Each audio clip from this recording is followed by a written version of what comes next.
Bringing in Sanjay Mookim, India equity strategist at Bank of America Merrill Lynch. She's joining us on the show this morning. Sanjay, very good morning to you. A lot of conversation around the great prospects of growth for the Indian equity markets now going forward, with a big push coming in from the government side. But obviously, the mandate now and the push from the government with regards to whether or not the markets like it is not something that's priority, right? In terms of what the government does in the immediate near term. Good morning, and I think that is a critical question. That the market has imagined that the government is going to do a lot of things in the very short term, and the stock prices are starting to reflect that to some degree. But the question is whether the government does intend to do anything immediately. We have argued in some of our notes that the government may in fact have to focus on a bit of fiscal consolidation, given that there is a lot of superfluous payments from last year that have still not been made. The fiscal has slipped, revenue collections are poor, and if you look at the record of NDA 1, they used all the savings from the lower oil price in fixing the fiscal. Right? There was no stimulus even on a relatively, or let's say much weaker situation in 2014 and 15. So whether the government today goes out and actually starts to stimulate the economy on a 3-month to 6-month view is a very, very open question in my mind still. The market is of course talking about tax cuts in all kinds of sectors, from ATF to autos and so on. But the trouble is the government needs to have the money to implement all these tax cuts. And frankly, GST collections are not sufficient just yet. So my worry is that, this whole excitement of a 100-day plan, of some strong action immediately, most of it is likely to be disappointed. I think last time we spoke, Sanjay, you would, put the index target somewhere closer to 12,500. Does that stand, and what is going to be the driver? Is it purely based on the fact that you'll see earnings picking up by 15-16% in the upcoming year, or there are going to be other variables that could matter in terms of the larger scheme of things? No, our expectation index stays around 11,300, 400 odd for the end of the year, and this is based on assuming a little bit of a multiple normalization while earnings grow in a narrow part of the market.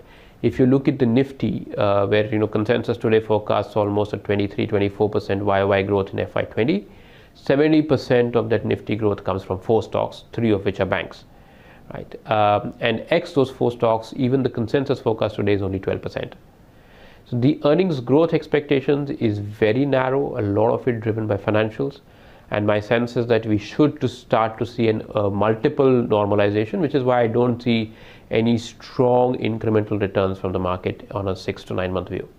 But do you not see things changing now? I mean, obviously, while we know, you probably be talking about a Reliance or an HDFC Bank or an HDFC Limited, which are the big index heavyweights, but are you not seeing things picking up? I mean, be it for that matter, pharma as a pocket, or even metals as a space. I mean, I know it's cyclical, but you've still got about 6 months left to go, and the entire year where the earnings performance could start to improve. Well, look, we hope it does, right? And that's why we are in the market as equity investors, because we are buying growth. We are not buying carry trades in equities. That's not what people come to India to invest in, right? Indian growth environment will improve. It will take longer than the market expects, but the output gap in the country will close.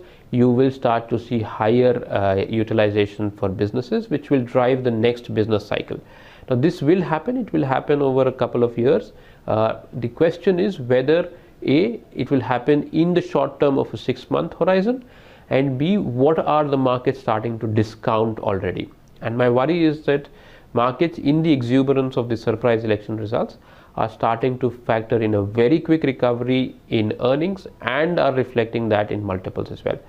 So equities are all about cycles and expectations and multiples, right? If they weren't, then you would have linear progression in stock prices almost every day.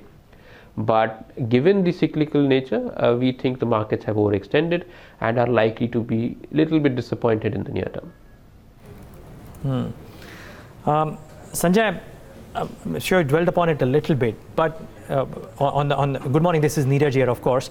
On this whole premise of mid caps and small caps doing well, Hi, Neeraj. my base question is, would the sentiment around the benchmarks need to remain positive for the broader market momentum to gain further steam? Or would you reckon that bottom-up stories will do well, even if, as you alluded to in your first answer, that the government may not do too much for the equity markets in the near term, and there might be a sideways to a downward move because of the rich valuations that we are trading at right now?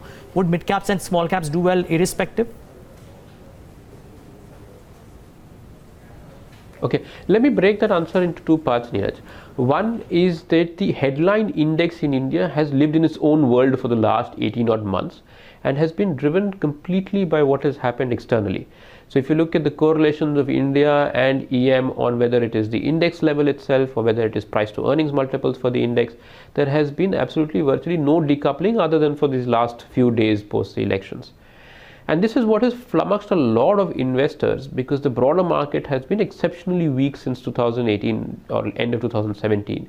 And we did a note where we titled, buy and hold is dead, which means that the number of stocks that have been beating the index is at an all-time low in the country. And the magnitude by which they're beating the index is also at an all-time low. So clearly, while the index looks to be very supported and has gone up YTD, broader market performance has been exceptionally weak. No local domestic fund, or actually very few domestic local funds, have beaten the index on an 18-month horizon. Okay. This is not because companies are delivering poorly. So the earnings growth momentum has been stable, the beats momentum for consensus has been stable. This is simply a reflection of elevated multiples. Valuations do matter. Okay, so the index will continue to do whatever the global tide demands of it, right? If tomorrow we see concerns on Chinese trade wars and global equities start to come off, the index will start to come off as well. The broader market, the domestic sentiment, is driven by domestic liquidity and whether investors in India are focused a lot on growth and the prospects for it. If the market holds up, there is hope that domestic flows will sustain. Okay, and therefore you might see mid caps continue to do well for a while. Even though the mid caps have underperformed large caps for a while, multiples still aren't in a very comfortable zone. All they have done so far is eroded the premium they've had to large caps. Mid caps are not yet available as a basket and a discount to large caps, which is where ideally they should be. Would you look at these two factors as glass half full instead of glass half empty? You said that you've got the number of stocks which have outperformed the index at its lowest level, and the FII money that we've seen coming in 2014 that had peaked out then in anticipation of the Modi government making big ticket reforms. This time around, we're actually under the average deviation with regards to the FII money that has come in ahead of elections. Does that give more headroom then to see a turnaround and bottoming out?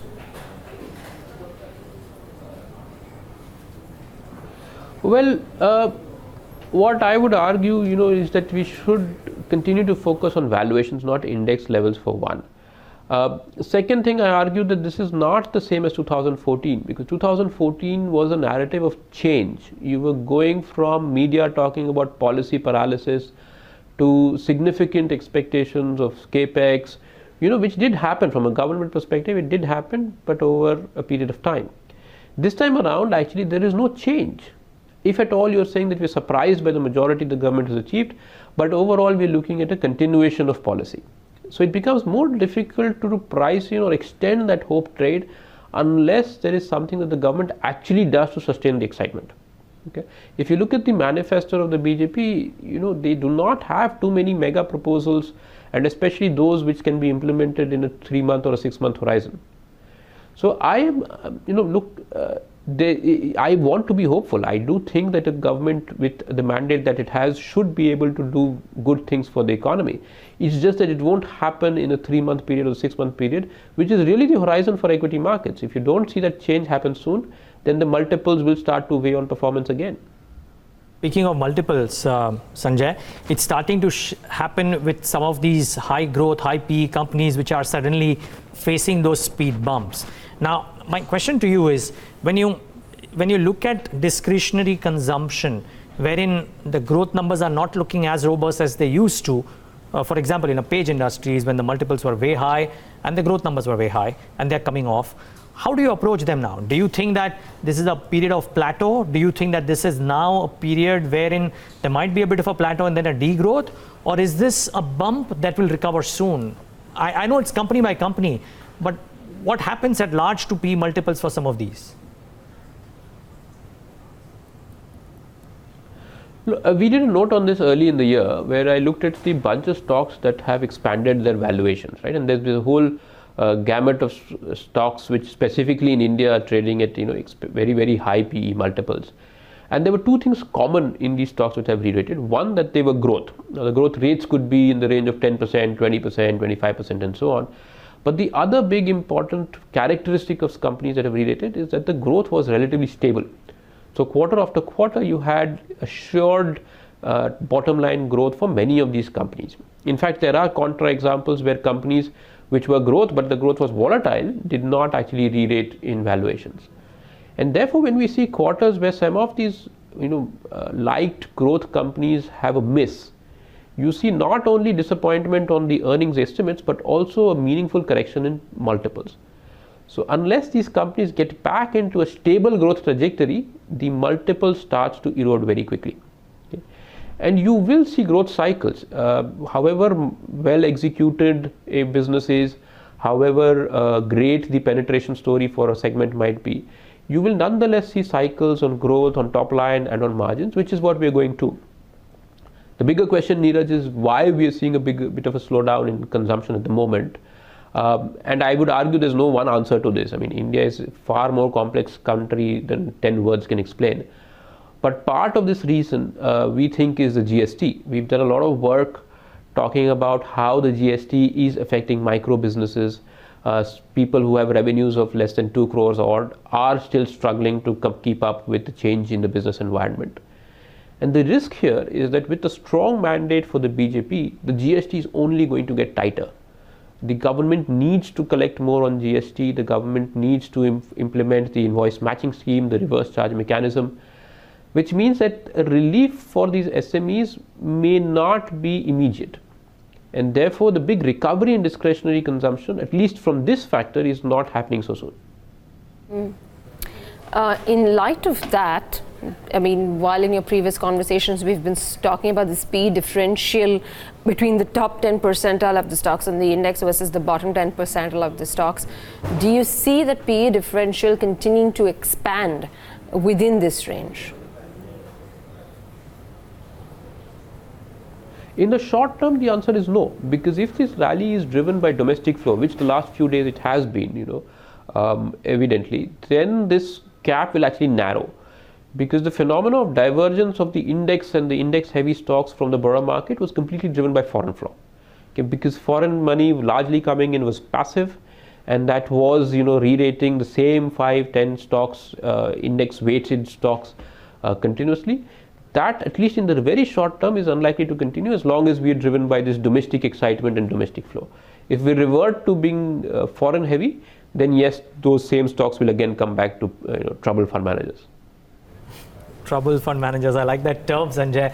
The interesting bit would be then that would the globally exposed growth stories find any kind of favor with the large global investors? I mean, are you, for example, telling some of your top clients to look beyond those into the ITs, into the pharmas, which represent, reasonably large-sized companies which would draw the comfort of the foreign investors?